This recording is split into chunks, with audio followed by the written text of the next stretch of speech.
I'd like to start by extending a very warm welcome to everybody this evening for joining us on this Zoom talk. Thank you so much for being here. I've got three very special welcomes to start our event before handing over to our speaker, Dr Kate Strasdin. First of all, I want to extend a very special welcome to the Friends of the Harris. Tonight is part of the programme of events for the Friends. The Friends are a charity and they are in effect the fan club for the Harris. They offer us incredible support, from helping us develop our exhibitions to looking after our collections and helping us to work with communities. So a very special thank you to all of the Friends of the Harris who are here this evening. We are so sorry that 2020 has meant we can't hold all of our usual events in the Harris building, but on behalf of all my colleagues, we wish you all the very best for the season, and we have our fingers and toes crossed that we can be together in the Harris and doing our usual programme of events with you in our wonderful building. Secondly, I would like to welcome all of the attendees this evening who are not members of the Harris Friends, but who are supporting this charity this evening by joining us. As I've said, one of the strange silver linings to 2020 is the chance for the Harris to extend its digital engagement and to welcome attendees from further afield than Preston to our events. We've already seen we've got people from Germany and America and Canada, along with Chorley and Preston and other places like that. And we're really grateful that you're here this evening. For those of you that don't know, the Harris is a wonderful Grade 1 listed building in the centre of Preston, and it houses a museum, art gallery and library. But after 125 years of being open to the public, it is a little bit tired and in need of some TLC.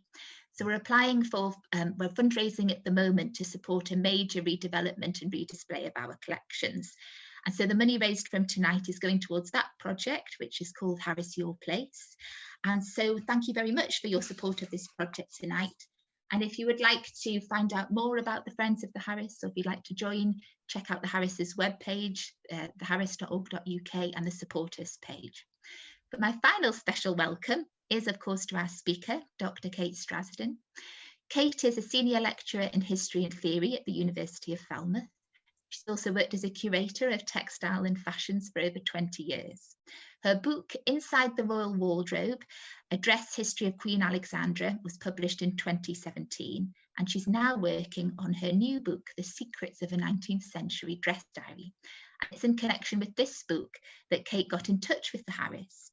Kate, what a pleasure it is to welcome you virtually to the Harris this evening. Thank you so much for joining us. And I'll hand over to you now to bring us up to date with all of your exciting research. Thank you so much for having me, Caroline. And it's really lovely to be talking to you about this really exciting project. This is very much a tribute to museums and archives. We were talking earlier about how it's been doing this research this year of all years, and it's thanks to people like Caroline and Hannah who have been so generous in their sharing their collections, their knowledge, which meant that, you know, I would have hopefully been going to visit the Harris this year and it hasn't happened, but thanks to the, you know, expert and generous sharing of the information that they have has made an awful lot possible. So I'm talking to you tonight about a Lancashire lady's dress diary. And I know that having so many of you here that are based in Lancashire and around the area of Preston, I'm really hoping that there might be some things that you can actually share with me. And if you'd like to get in touch, I know there'll be some time for questions, but if there's anything that you wanted to share afterwards, I'd really love to hear from you. This is very much about Lancashire's textile heritage, the whole of this project, and it would be fantastic to hear from any of you if you have any information. So this is very much, this historian needs you if you have anything that you might like to share with me as well. So I'm going to talk tonight about this very special object that I have, this dress diary, and then I'm going to move on the final part of the talk. I'll talk a little bit about why it relates so closely to Preston and the Preston Guild of 1842. But first of all, what is a dress diary? I've called this object a dress diary because it is broadly chronological, but it is a material culture object in that it's capturing scraps of wardrobes from a whole range of women in the mid-19th century. And I don't know what else to call it because they're very rare objects. Perhaps the best known object of this type is Barbara Johnson's album, which is in the Victorian Albert Museum. This is a piece from it. This is a page from that album. It's earlier than the one that I have. It dates from the late 18th through to the first decades of the 19th century. It was compiled by a lady, Barbara Johnson, who wanted to make really a financial record of her wardrobe. She pinned, you can see here, little swatches of fabric when she purchased the fabric, pinned them into an accounts ledger, and then she wrote above how much she paid for the material, what she intended it to be made into. So you can see on the left, the circular, that blue and white pattern, she wrote a blue spotted muslin gown, 6 yards L wide, then the price, and it was made at Bath in April 1812. So she kept this record partly for her own interest, I think, but also it was very much a financial, it served a practical purpose. But sometimes she also would pin in little pictures from early fashion periodicals to illustrate the kinds of garments that she was going to have made from that cloth. So it's a very well known, anybody that you can buy a facsimile of this, it's called Lady of Fashion. And it's an amazing facsimile that the V&A produced a number of years ago now. You can find it, it's out of print, but you can find it on the secondhand market, and it's a remarkable object. So that is the way that perhaps the most famous of these objects has been disseminated in recent years. And scraps do appear in other contexts as well. Most recently, the scraps of the Foundling Museum in London were put on display, I think a couple of years ago now. There's a lovely little book called Threads of Feeling. It was John Stiles, the scholar who has done lots of research into these archives. These were the ledgers of foundling children that were left at the museum, and their mothers would leave a little scrap of fabric with the child as a mark of their relationship with the baby. Often it was a bit like the Oliver Twist scenario, you know, they would come with the other half or the other part of the fabric and be reunited with their child at a future date. Sadly, that rarely happened, but what it has become is this wonderful archive of scraps of fabric from working class people in London from the Foundling Museum's inception in the 18th century. So scraps can be very powerful and poignant little objects, and so this is a slightly different incarnation. These are actually from the London Metropolitan Archive. That's where these volumes are now held.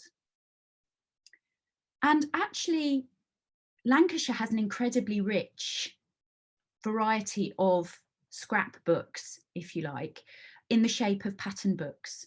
Philip Sycus has done an awful lot of research into the Northwest pattern book archives that still survive from the textile mills of the 18th and 19th century. So there are in collections around Lancashire some of these pattern books that survive, where they were kept by the manufacturers themselves, and they would chart colorways, fabric types, different pattern, different dye techniques. Sometimes they're recipe books for dye stuffs.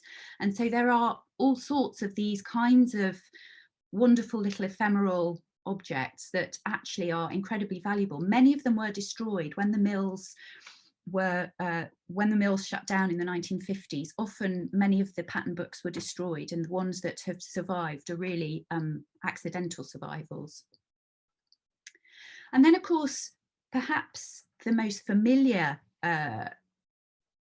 relationship with the idea of scraps might be through something like a memory quilt, where scraps of fabric that was no longer wearable for whatever reason would be made into a different kind of object. So an object like a quilt, the album quilts that are very popular in North America, the notion that you record your memory and that you record the garments of your families through scraps that are then sewn together to make a practical object. And I think that the notion of scraps being embedded with memories is one of the things that has been so interesting about this project, and about that we all would remember. I've sometimes wondered if I talked a little bit about this yesterday, but if anybody were to, if I did the same thing, if I were to take snippets of my clothes and pasted them into a book, without very much information, what might somebody deduce about me from that? And that's what's so compelling about this album.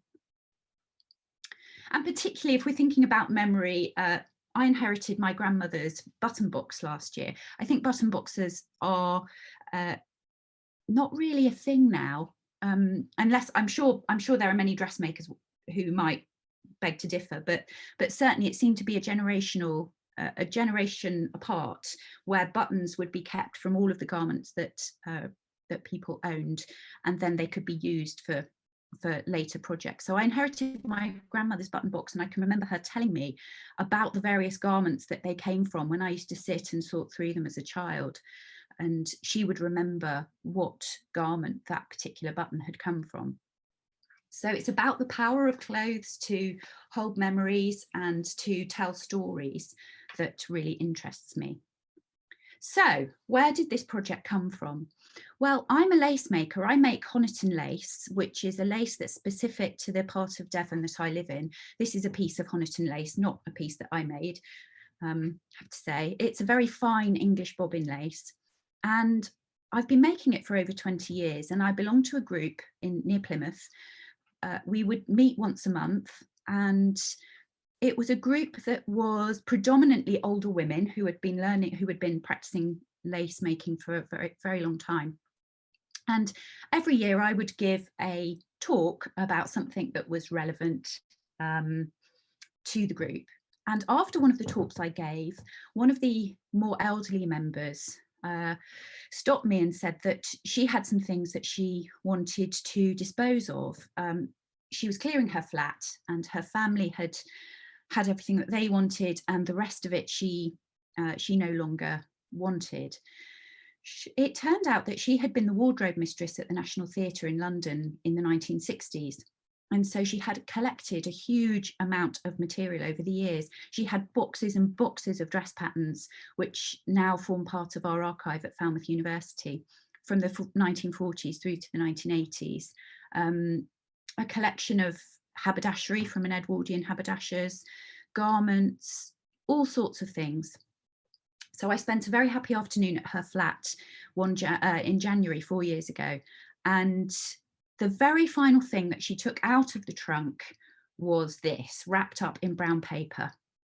And as soon as I took the brown paper off, I knew I had definitely had a moment where the hairs stood up on the back of my neck, because I knew it was a treasure.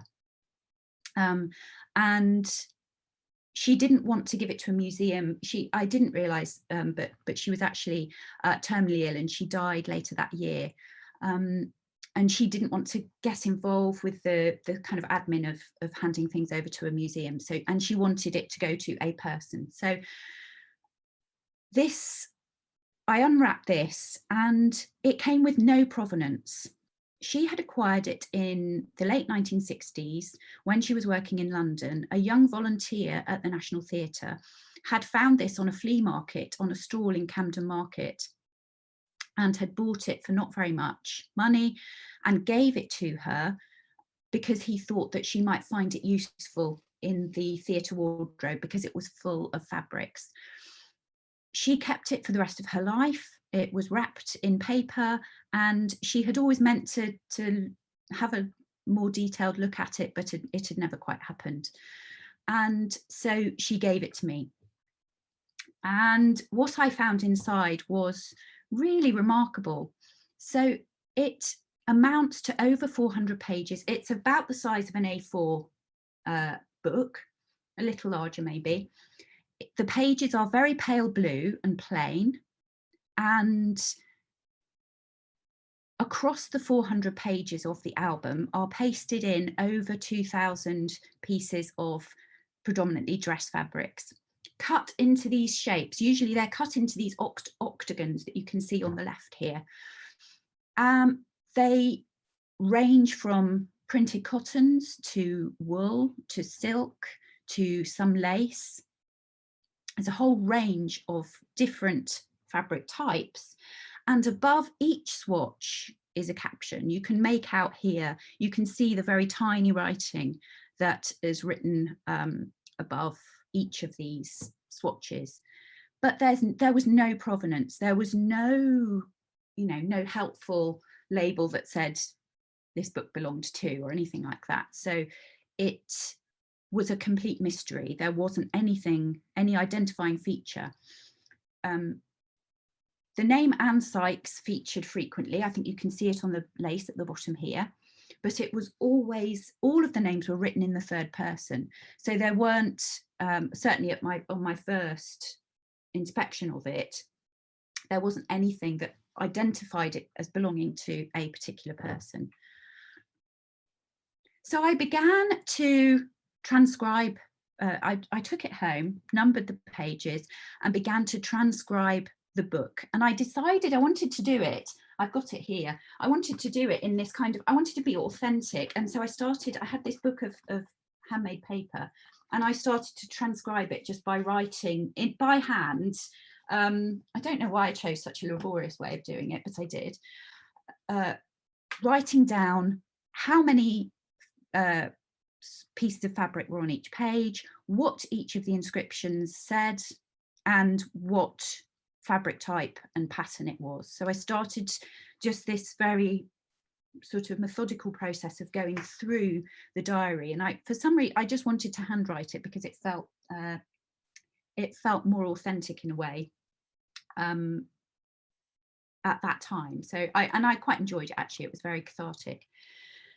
So then came the puzzle of finding out who had kept it, and I really didn't think that that was going to be possible. It didn't seem that that was feasible at all. However, it was largely thanks to 2 swatches that I was able to unlock the diary. The first that I came across was the one that involved the Preston Guild. Now, this is the picture of the Preston Guild, 1842, the fancy ball here on the left. And one of the swatches of fabric, which I will come to later, simply said Emma Taylor, Preston Guild, 1842. Fancy ball, 1842. So immediately that seemed to suggest that Lancashire was a possible site of origin for this book. And then I came across this swatch on the right hand side that you can see here, this very sort of pretty trailing printed cotton. And it says, Anne Sykes, May 1840, the first dress I wore in Singapore. And it's the one and only time across all of the 2,000 samples that she identified herself, that she wrote in the first person. And were it not for that, I don't think I would have been able to find out who she was. And then it was simply a case of further on in the diary, there was a swatch that said Anne and Adam Sykes, and it was their wedding clothes. So now I had 2 names. I had Adam Sykes, I had Anne Sykes, and I had Lancashire. And I quite simply Googled Adam Sykes, Anne Sykes, Lancashire, 1840s. And thanks to the Lancashire Parish Records online, it's a digital site. I don't know who runs it, but it's not the Lancashire Record Office. But anyway, it's a record of parish registers. I found their wedding certificate. It popped up immediately, and I found them. They were married on the 20th of September, 1838 in Tyldesley in Lancashire. And so from there, this absolutely unlocked the entire book. And that has been the basis of the rest of this. So they were married here in St George's Church in Tyldesley in 1838, and they died, they're both buried in All Hallows Church in Bispam. And again, thanks to amazing digital records, I've joined ancestry.com to find all of the youth census records and the variety of records that they have. And they are linked to something called Find a Grave Index. And sometimes it will take you, if they have the details, you can find a photograph of the people that you're looking for. And so the monument on the right there is the grave, the very elaborate memorial stone to Anne and Adam Sykes, which is at All Hallows Church in Bispham.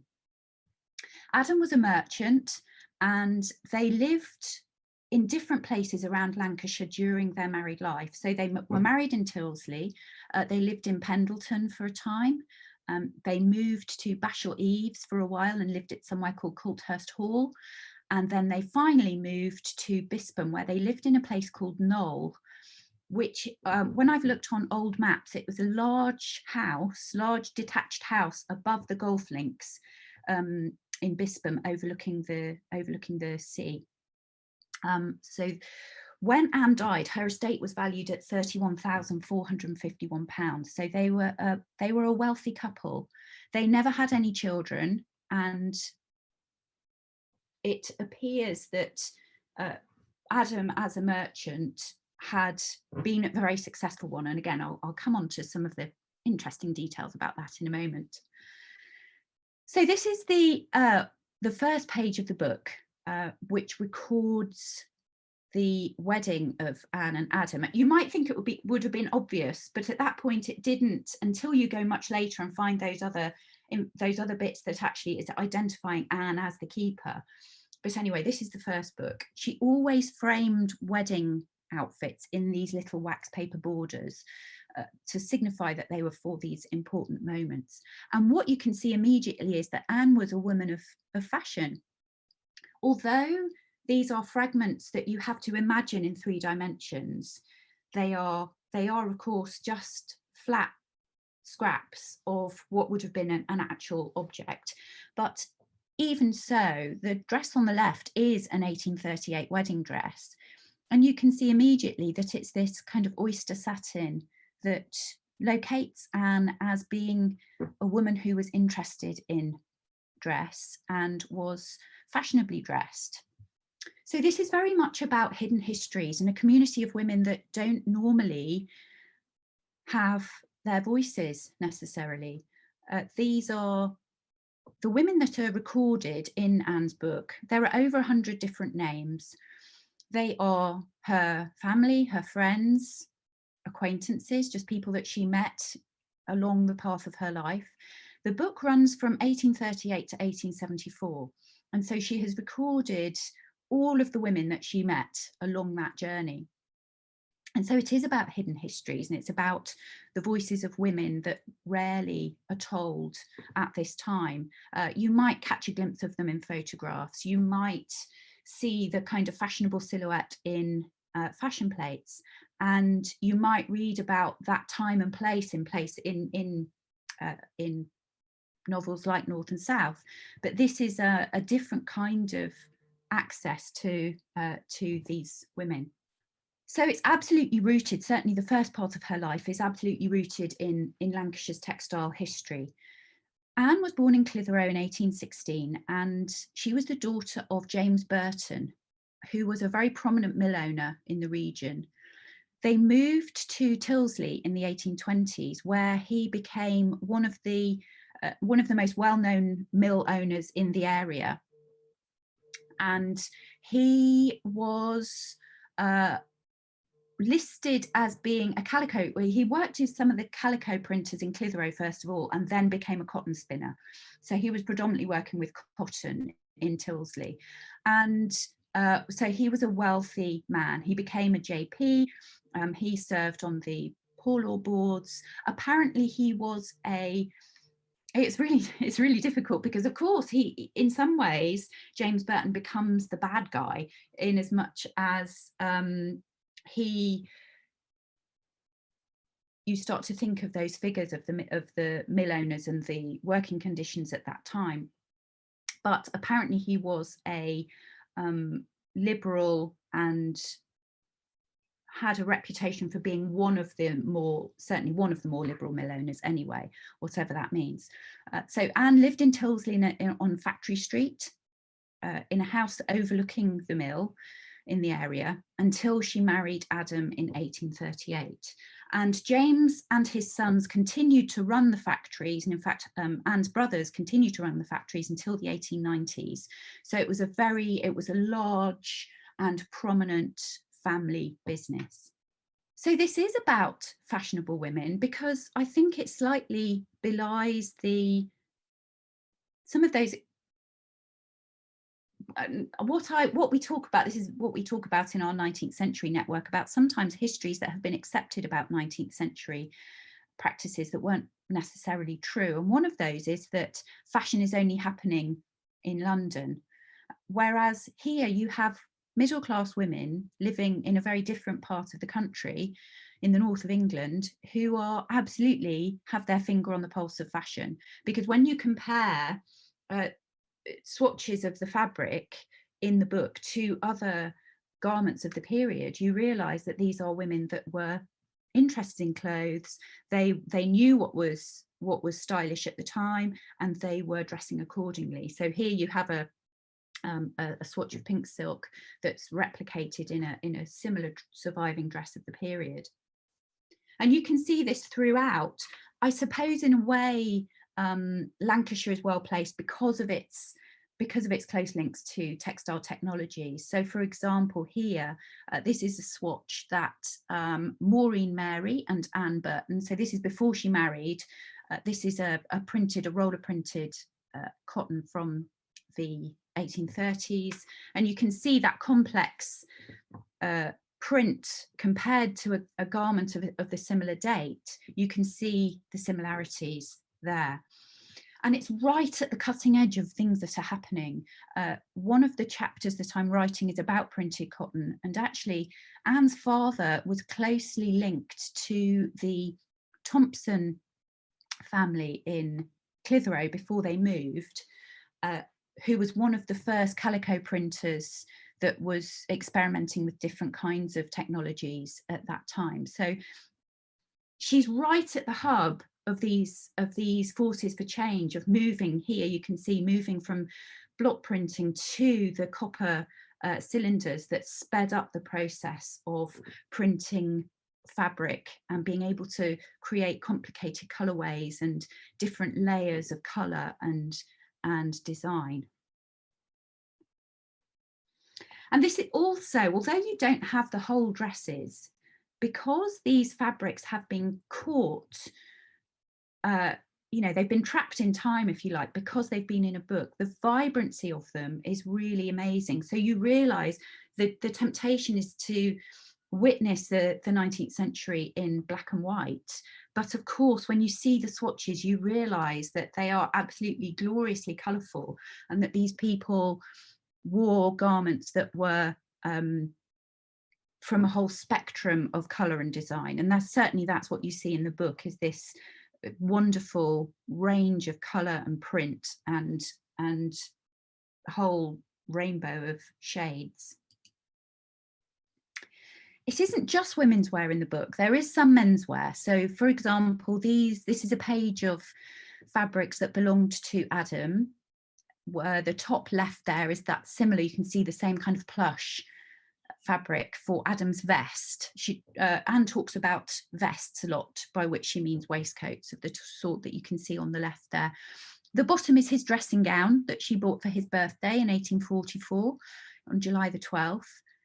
But there isn't very much menswear. It's predominantly, if there is, it's either from Adam, her husband, James, her father, and there are one or two swatches that belonged to her brothers, Frederick and Edward. So there's a smattering, but not very much. It's predominantly women's wear.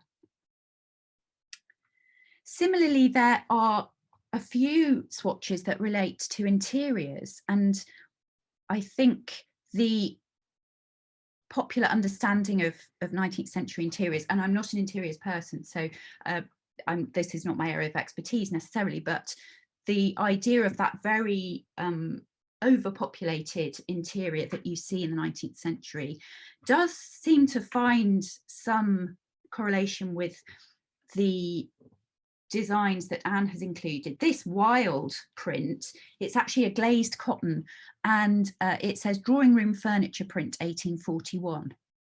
So if you imagine a whole suite of furniture in this really striking leopard, and then whatever went with it. In fact, you can just see the edge of the swatch above, which is this sort of cerise silk damask, and that was the curtains for the same room. So there's quite a lot going on there, regardless of anything else that was in the drawing room as well. There are lots and lots of ribbons. I imagine ribbons were easy to source from other people. Now, I should say something about Anne's motives here, because she doesn't ever say what her intentions were with this book, because the captions are so brief. They're very functional, and she doesn't give a lot of herself away. There's only a single caption above a picture of Queen Victoria. It's a silk woven picture, and she writes Gilbert McMicking's contribution to this book. And I think the implication there is that she told people what she was doing. She told people of her acquaintance that she was keeping a record of textiles and of garments, and that she was actively sourcing them from the people that she knew. She was asking them for contributions. I've often wondered if it was irritating that, somebody would have a new dress and think, oh, Anne's going to ask for a piece of, there's Anne with her scissors asking for a piece of cloth.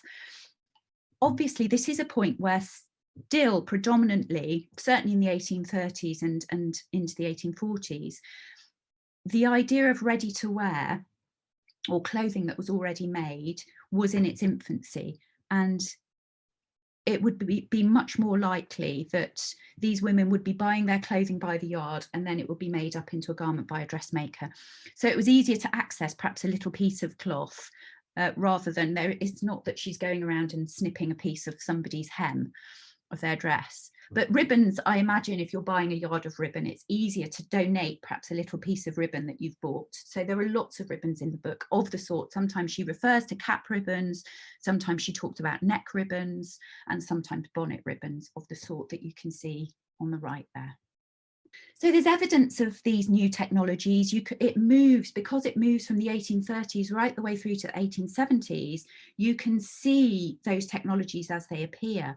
So you have the roller printing technologies of the 1830s and 1840s, and then you get to the 1850s and you see evidence of the aniline dyes, which were emerging with William Perkins and his chemists' experiments with coal tar, and the residue that remained turned out to be the purple dyes and those aniline dyes that became all of the rage in the 1850s particularly, and 1860s. And that's reflected. So again, this is reflected in the women that populate this book, that they knew about the aniline dyes. They wanted to share those technologies as they were becoming fashionable. So this fragment here belonged to Charlotte in 1853, and you can see how that mirrors what's happening in other surviving garments. But what becomes most interesting is Anne did not stay in Lancashire. So in 1840, so the dress, the fragment I showed you earlier where it said the first dress I wore in Singapore, that sent me off on a journey. And I discovered that Anne and Adam had travelled to Singapore in 1840. Adam had been made a partner in the merchant's firm that he worked for, and was heading up their operations in Singapore. I managed to find the ship that they sailed out on. So they sailed on a ship called the Friends in 1840. They left in July and they arrived in Singapore on November the 30th, 1840. And there they stayed for 7 years.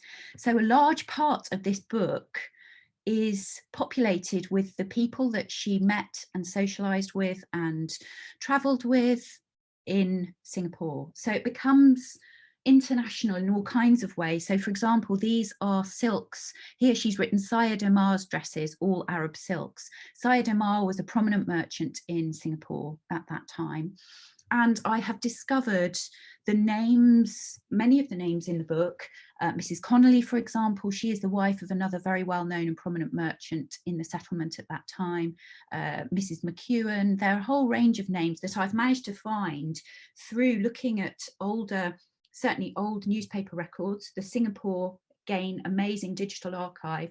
The Singapore National Library have digitized all of their newspapers from the 1820s onwards, and so it's possible to locate things like shipping manifestos, passengers arriving.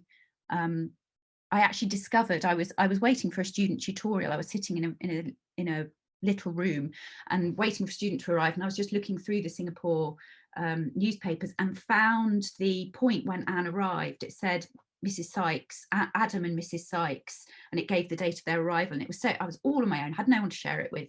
It's one of those moments of joy when you're researching that kind of thing. So there are some really amazing stories there. One of them that's very interesting is that there was a very unusual name in the diary, Mrs. Balestia. And for anybody that's watching from North America, I discovered that this was Maria Balestia, who was actually the wife of the first American consul in Singapore, Joseph Balestia, but she's the daughter of Paul Revere. And so, you know, famous American patriot. And quite wonderfully, all of her letters have been digitized by the Massachusetts Historical Society. And I was able to read all of her letters that she wrote to her sister while she was living in Singapore about her life there.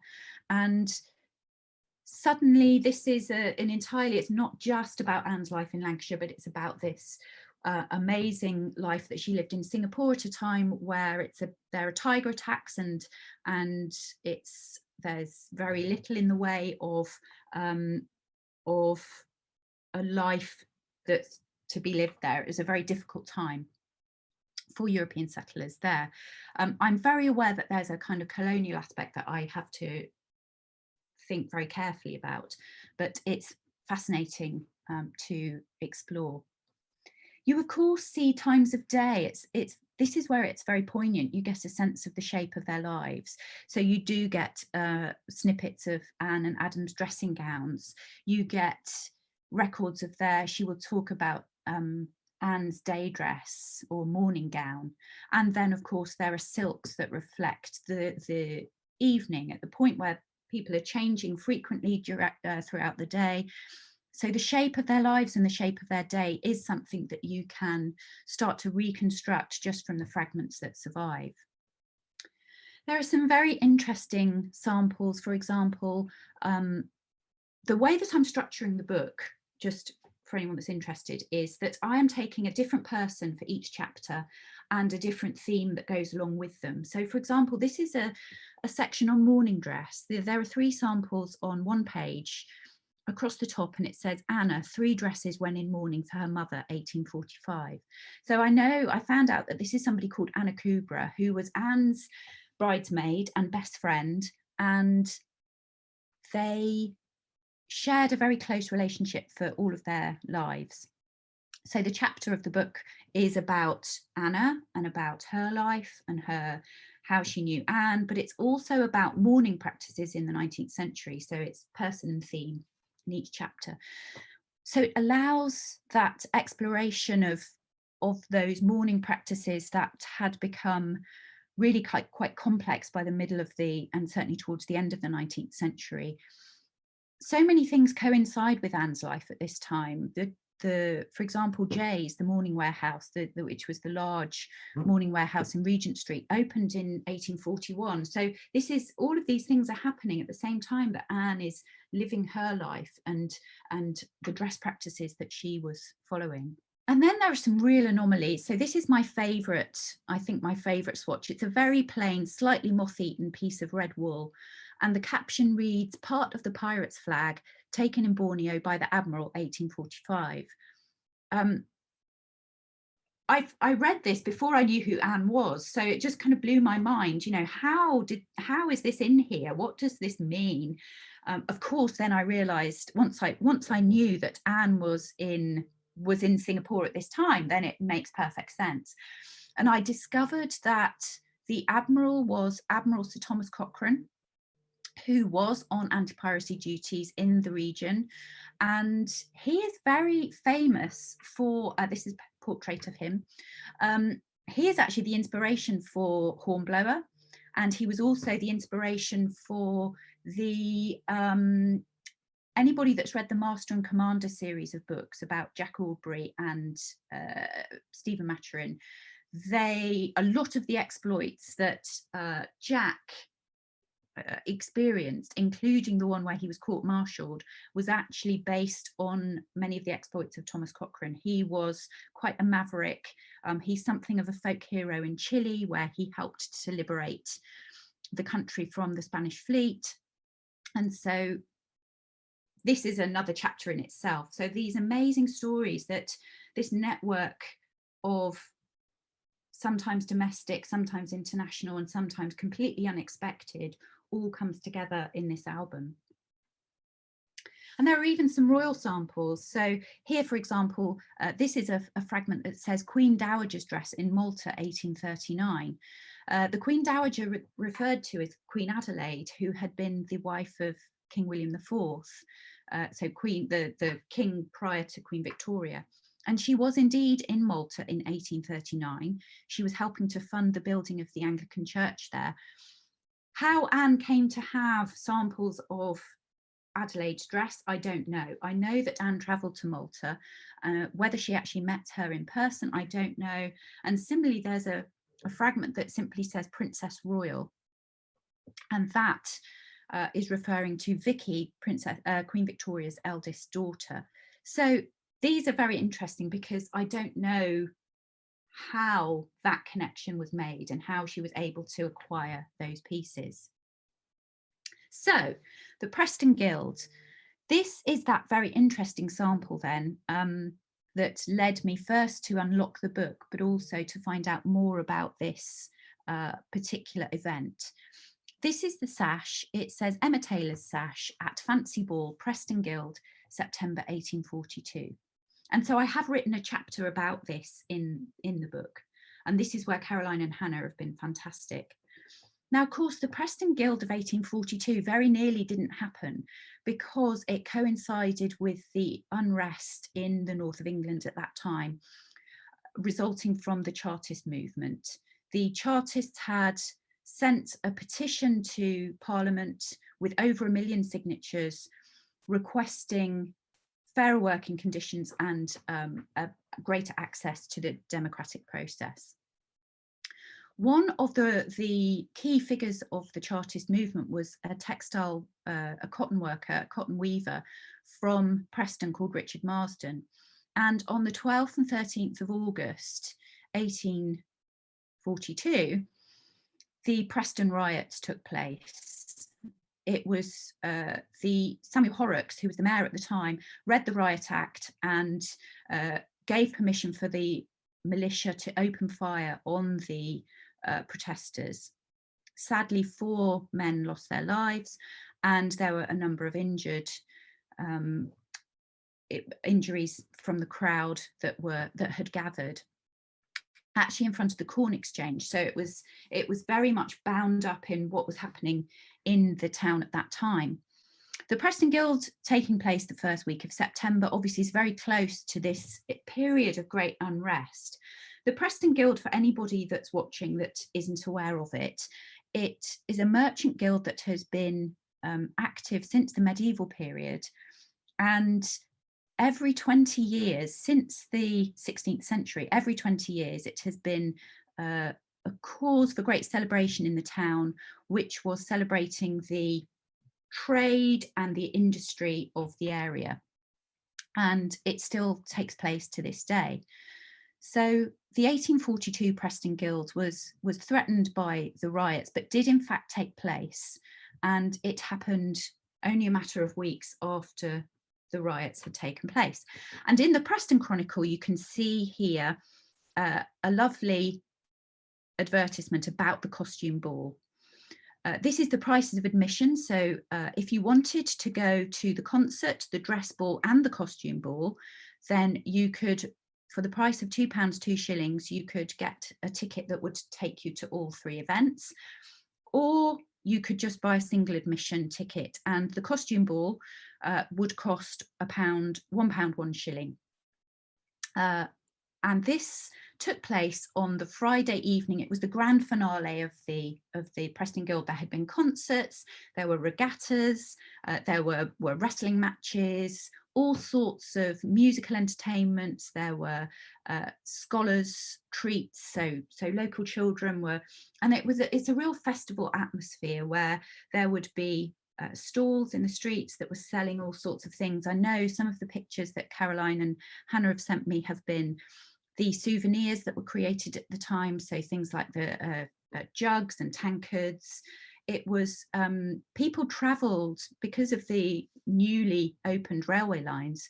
Thousands and thousands of people travelled to come to the Preston Guild. It was a hugely popular event. The Guild Ball had been the culmination of the week's entertainments for a number of guilds. This is a surviving dress from the 1822 Preston Guild, and you can see here also an illustration that a local attendee made of the Guild Ball. The idea with the Guild Ball was that you would go in fancy dress. Some people chose to attend as their ancestors, if you like, so they might dress as an 18th century gentleman or as a medieval lady, but there is a record at this one of somebody dressed as a parrot and somebody dressed as an owl. So you could attend as slightly more unusual characters as well. And the 19th century, the craze for fancy dress in the 19th century was such that this was a very popular kind of entertainment. But here you have what is really a conventionally fashionable dress of the early 1820s that had been worn to the Guild Ball of 1822. And there is a surviving dress from the 1842 Guild Ball. This dress belonged to Anne Agnes Addison, who was aged 17. She was the daughter of a magistrate, and I found in the records of the Preston Chronicle, the newspaper, that she attended as a medieval lady. And so this dress, which is a very simple kind of silk dress, would have been adorned with all sorts of colourful extras. So this, as it is now, is not how it would have looked at the ball. But what of Emma Taylor? So I didn't know anything about Emma Taylor. There's no record of her anywhere else in the book. It's when you don't have a helpful date like that, then people really are marooned. It becomes almost impossible. There are many, many Emma Taylors in Lancashire at that time. It's very difficult to find. But thankfully, the Preston Chronicle had given a list of attendees at Costume Ball. It ran to a double-page spread, and so I just trawled through all of the names and eventually found this caption that said, Miss Emma Taylor, Clitheroe, Swiss Flower Girl. So that little floral sash was part of her Swiss Flower Girl costume. The fact that it says Clitheroe was very, very helpful, because I was then able to go back to the census records and searched for, I thought, if she's in her early 20s as a miss at this point, then I might be able to find her in the census. So I went back to the records and I looked for Emma Taylor. I put in a birth date of around 1820 and Clitheroe, and I found her. So she was the daughter of a cotton manufacturer who actually knew James Burton, because James Burton is listed as one of the executors of her father's will. So there's a connection immediately between Anne and Emma Taylor. They clearly were family friends. So that was fascinating. And here's the inside of this is the interior of the Grand Guild Ball, where Emma would have danced the night away at her at this great ball. And I don't know anything else about her. You know, it's just interesting to get these wonderful snapshots. She sort of disappears from the records. It becomes very difficult to pin her down thereafter in the censuses. I haven't been able to track her down thus far, but it's fascinating to discover this connection with Preston and with Lancashire that immediately set me on that path. And so the final swatch in the book, which showed to me just how serendipitous these things sometimes are, was this. As Caroline mentioned earlier on, I spent 10 years researching the surviving garments of Queen Alexandra. And as I was leafing through the book that first time, this was lodged in the back, just a single piece. It wasn't stuck in, it was just sort of wedged into the back of the book. And it's a piece of orange damask silk, which says, "Dress worn by Queen Alexandra. It was given me in 1912 by her dressmaker's sister." I have no idea who wrote that, because Anne had already died at this point, so somebody else had popped this into the back of the book. But it was a moment where I thought that was meant to be, it was meant to come my way. So it's sort of almost like full circle for me. So what next? I am writing the book about, this is actually, incidentally, this funny shaped house that you can see on the right there is Anne's house. That's the house on Factory Street where she lived in Tyldesley with her family. I have been working very hard to build this network, this family tree of how all of these people fitted together into Anne's life. And it's quite amazing how many people I have managed to track down. So thank you so much for listening. I hope you've enjoyed, and it would be lovely to, if you've got anything that you might be able to add to the tale, then I'd love to chat. Kate, thank you so much. That was absolutely fascinating. And it's lovely to see your research and the Preston Guild come together for us. It was just such a wonderful talk. Thank you. There's a few questions I wanted to take you through.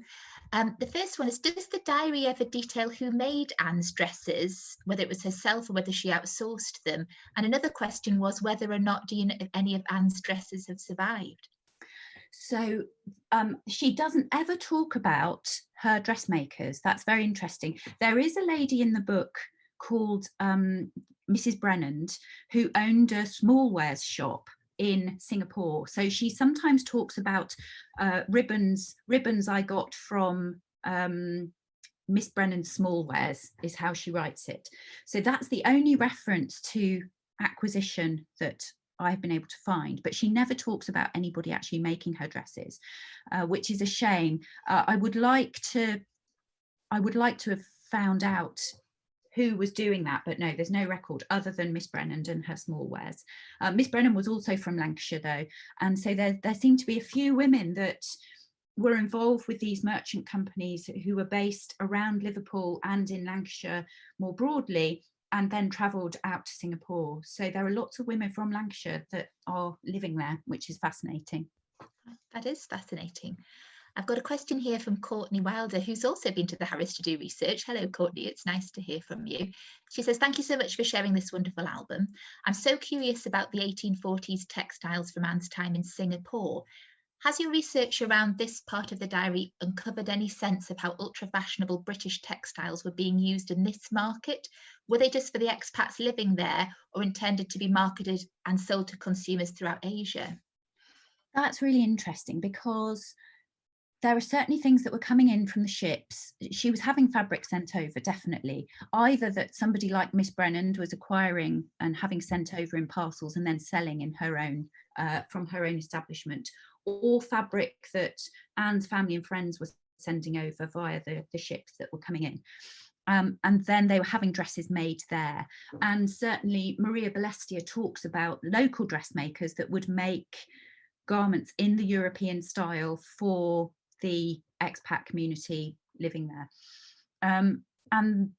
But there isn't a sense of whether that then is being disseminated more broadly into to some of the Malay women, or whether that's being adopted elsewhere.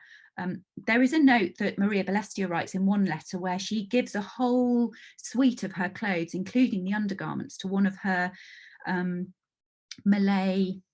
one of the Malay women that worked for her, because they wanted to show their family what European women wore. They wanted to take it back to their family to show them. So there's a sense of that curiosity of what what European women look like and how they dress. But yes, I don't know how that actual trade in fabric was working. It's fascinating that this dress diary gives you insight into, starts to open up that as an area of research. I never, really fascinating. I didn't know, I had no idea that was even going to be present, Yeah. This is from Terry Rolfson. She's working on an MA thesis about female laundry labour in the 18th century in England. So she's focused on all the clean white starched linens. Are there any linen swatches or references to underclothes in the book? There are one or two petticoats that have been dyed. So I have written a chapter about care of clothes and laundry. And so there are lace where they occasionally refer to the whiteness of them. And then there are petticoats that have been dyed. So sometimes she writes Jane's old petticoat after it was dyed. So she occasionally refers to that kind of thing, but there's certainly nothing like, there's no chemises or shifts fabric or anything like that.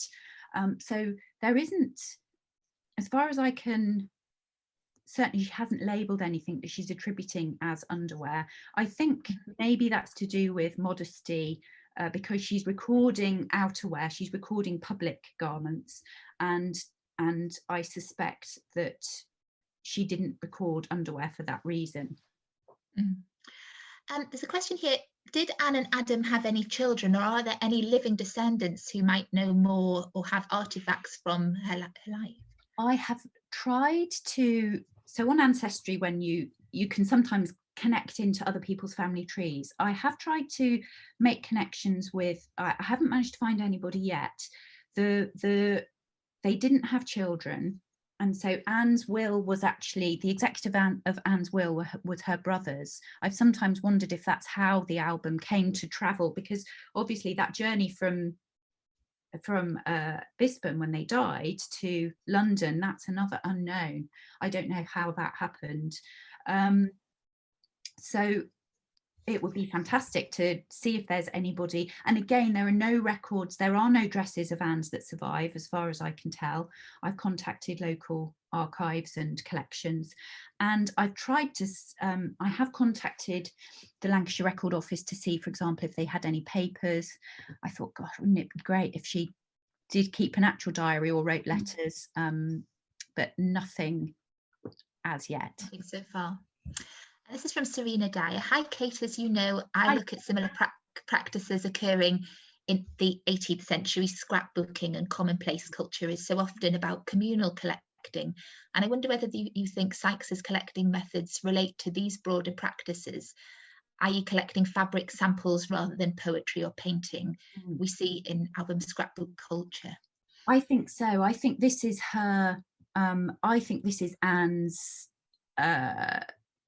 autograph book, if you like. I think this is her way of gathering all of those people around her and asking them to leave a memento of their time spent with her. That's certainly what it seems to be. I think it's almost like a signature album, rather than, I think she was interested in clothes, and I think she does seem to retain an interest in the 1870s when she's an older lady. She's writing about her polonaise, which is, fashionable style of dress in the 1870s. So I think she's interested in clothes herself, but I think this is a way of recording those people that she encountered and that's her memory of them. That's the way I'm interpreting it. Struck by the shape of the textiles, like they all had the snipped off edges, and it made you almost think of a family photo album. You know how photos are put in. But I thought that was just accidental, but a strange sort of visual link. It's almost like a photo album. Exactly that. It creates that sense of being of the way that those things are mounted, and so I think they're acting as these are the memories that she has, and she writes down. Sometimes she writes. There's one swatch that she writes, Mrs. McEwen's dress, this is the dress she wore when we went on a picnic to, it's a small island off the coast of Singapore. And she occasionally refers to these specific events that garments were worn to, but not very often. Usually it's just the name and the date. So I think it's more that she just, as the years pass, she's charting her encounters with people and their wardrobes as they come across her life. It's interesting if her family and her husband, her there was so much in the textile trade. It seems almost like she was thinking in textiles, that she was so much part of that trade. Her way of remembering people and places and things is through the textiles. I think it was almost inevitable, perhaps, that would be the way that she would, because it was the world all around her. Yeah. That's lovely. Irene, and I want to cover this one because it was one of the first questions. Irene says, I think I read somewhere once that Marie Antoinette had a book similar to this to help her remember all the different dresses she had to choose from. Have you got any comments on that? Yes, no, that's true. There's a really interesting book with a picture of one of those. It's called Queen of Fashion by Caroline Weber, and it's what Marie Antoinette wore to the Revolution. And that does feature, it's a very rare volume in the National, Serena might know. I'm just thinking what archive it's in. It might be one of the library archives in Paris, and it is basically a book of the various textile swatches of the dresses that Marie Antoinette owned, and it would be presented to her each morning, and she would stick a pin in the fabric which would indicate which garments she wanted to wear that day. So that served quite a specific practical purpose. That's interesting. Another question, is there any indication of the prices Anne might have paid for the textiles, especially the ones she wore herself? I think there was... No, she doesn't do that. She doesn't do that. She only refers to the odd time that she says that she's bought something from Miss Brennand, but she doesn't. So this is where it differs from the Barbara Johnson album, who seems to have been keeping it for sort of housekeeping, financial records. She doesn't ever say that, so you don't get any indication of how much things are costing. She was obviously, if you were going to drill down, which I think at some point it would be interesting to do, to the detail of how many dresses a year you could begin to quantify how much purchasing she is doing in any given year. It's not necessarily a complete record, and it's difficult to know how many things carried over from one year to the next, but you could get a sense of the outlay in terms of garments, and there's lots of the presence of these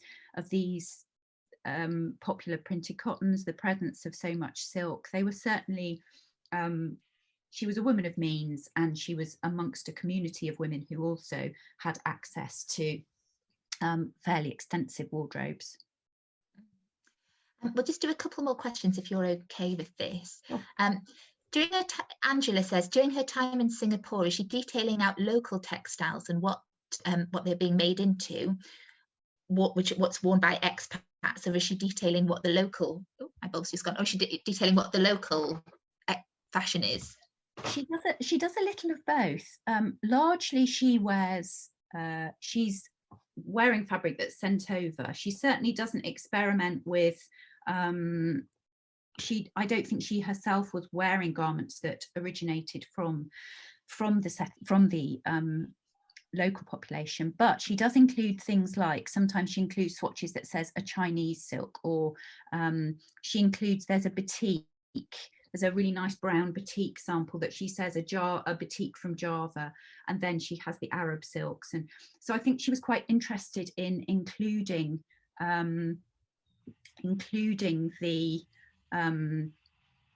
examples of fabric from the area, whilst maintaining her own fairly Eurocentric aesthetic herself. That's great, thanks. Do you think, there's a great question here from Claire, do you think she would have been considered eccentric for her practice in keeping fabric swatches? I mean, could she have heard of, say, the Marie Antoinette example? Do you think she had any role models in this? That's a good, interesting. The idea, so albumization practices are very common in the 19th century. This idea of it was considered to be an appropriate activity for women to undertake. So particularly there's some really interesting writings on this. Serena Dyer is doing lots of work on the 18th century particularly. So scrapbooking and this kind of practice is common, but usually it is a bit more ephemeral in terms of it might be poetry, it might be little watercolours, it might be the early photography in the 1850s and 60s, and these kind of collage practices. Dress diaries are much rarer, but I don't know that that isn't necessarily means that they didn't exist. I just think maybe they haven't survived or people haven't valued them. And so there are, I don't know of any other dress diaries in the UK apart from this one and the Barbara Johnson one. And I have found several in the North America. So there are a couple in the Brooklyn Museum. There's one that was made by a lady called Ida Jackson. So they're rare things. So although albumization and scrapbooking is quite common, this dress diary seems to be less so. Right, there's an interesting question here as well. Catherine's doing her PhD in research surrounding social identity, millennials, validation and Instagram. Do you find it interesting how Instagram is maybe used now in a similar way to scrapbooking our clothing and our fashion? What are your thoughts about this? That's really interesting because I mean I use Instagram a lot. I have found it to be really interesting way of recording sort of where I'm at and things I'm interested in research, it specifically in dress history. And I think yes, it's that decision to record something of your life in a fragmented way that then accrues into something larger is shares an awful lot of similarity. I think that's really a good point. And I do wonder how Anne used it subsequently. You know, was it something that she referred back to? Did she sit when she was older and kind of leaf through the pages and recall Singapore and when she wore that dress? And it's what its purpose became as she got older, as a kind of memorialization of her life is interesting. I'm just going to finish with one last question. I'm really sorry if you've asked a question and it hasn't been answered. I'll forward them to Kate, and we can get back to you after the event. So we don't want to leave anyone dangling. But are there plans to publish this research as a book, which I believe there is? Would you like to tell us a little bit about that? There are. So I am. The book is set across 20 chapters. Each chapter, different person, different theme, and I am writing. So I've just finished the chapter on Preston Guild. I'm writing the chapter at the moment on Queen Adelaide and celebrity entries in the book. And the book is, I'm delivering the manuscript to the publisher in April. But I don't have a publication date yet, but it's not going to be, so I very deliberately, my last book was an academic, was with an academic press. And this time I felt that it just had it had quite a broad reach. So it is going to be published as a commercial non-fiction. So, you know, an affordable, commercially accessible book. So, but I don't have a publication date yet.